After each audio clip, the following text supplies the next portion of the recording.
అదే ప్లేస్లో బాలకృష్ణ గారు లాంటి వాళ్ళు ఉంటే ఇలాగే ఎగబడతారా? ఒక్కసారి ఆలోచించుకోండి, మనం ఏ స్థాయిలో ఉన్నామో, ఎక్కడికి దిగజారిపోతున్నాం అనేది. ఒక యాక్టర్ కావచ్చు, ఆర్టిస్ట్ కావచ్చు, హీరో కావచ్చు, హీరోయిన్ కావచ్చు, సెలబ్రిటీ, ఏదో ఒక సెలబ్రిటీకి ఫ్యాన్స్ ఫ్యాన్స్ ఉంటేనే ఆ సెలబ్రిటీ సెలబ్రిటీ అన్నట్టు. ఎవరో ఒకరు ఫ్యాన్స్ లేకపోతే ఆ సెలబ్రిటీ సెలబ్రిటీ కానట్టే ఇంకా. కానీ ఆ మన ఫ్యాన్ అయినటువంటి ఆ సెలబ్రిటీకి మనం ఎంత ఇంపార్టెన్స్ ఇస్తున్నాము అనేది కొన్ని విషయాల్లో చూస్తే భయం వేస్తూ ఉంటుంది. అంటే వాళ్ళు ఎలా రియాక్ట్ అవ్వాలి? చిరాకు పడితే చిరాకు పడ్డారు అంటాం, సంతోషపడితే మీద మీద పడిపోతూ ఉంటాం. రీసెంట్గా నేను ఒక న్యూస్ క్లిప్పింగ్స్ చూశాను. మన ఉపాసన గారు రామ్ చరణ్ గారికి ట్విన్స్ పుట్టారు అని ఒక న్యూస్ చూశాను. దానికన్నా ముందు ఒక క్లిప్పింగ్ చూశానండి. ఏంటి కొట్లాట అని చూస్తే ఎంతమంది జనాల మధ్యలో రామ్ చరణ్ గారు తన బిడ్డని పట్టుకొని ఎంత కష్టంగా ఆయన హాస్పిటల్కి వెళ్తున్నారు అనే సీన్ చూస్తే నిజంగా నాకు చాలా భయం వేసింది. ఫ్యాన్స్ ఉండొచ్చండి, మరీ ఇలా ఎగబడిపోయి మీద పడిపోయి చిన్న పిల్లని ఆయన ఎంత భద్రంగా కాపాడుకొని పాప మా పిల్ల భయపడిపోయి కళ్ళు మూసుకుంటుంది.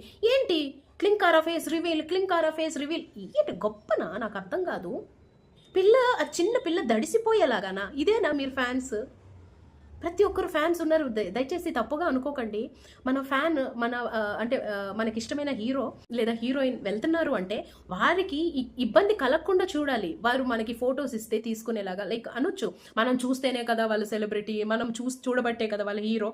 నిజమే, కాదనను. కానీ వాళ్ళు ఇబ్బంది పడేలా చంటి పిల్లుంది చేతిలో బిడ్డున్నా కూడా ఆయన గుంపులోంచి బయటికి రావాలంటే ఎంత ఇబ్బంది పడ్డారు. పొర్రపాటు నా పిల్ల చేయి జారి కింద పడుంటే ఏంటి పరిస్థితి? ఒక్కసారి ఆలోచించారా? పొర్రపాటు నా పాప కింద పడిపోయి ఉండి, అంటే చాలామంది లాగుతున్నారు, ఆమెకి కప్పిన షాల్ ఏదైతే ఉందో ఇటు అటు లాగేసి అట్లా చేస్తున్నారు. పిల్ల కళ్ళు మూసుకుంటుంది, మొత్తానికి ఫేస్ రివీల్ అయిపోయింది.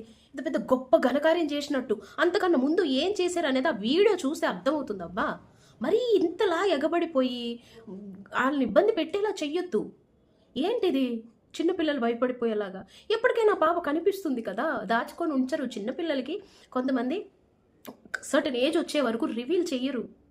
అది దిష్టి తగులుతుందనో ఏదో సంథింగ్ ఉంటుంది.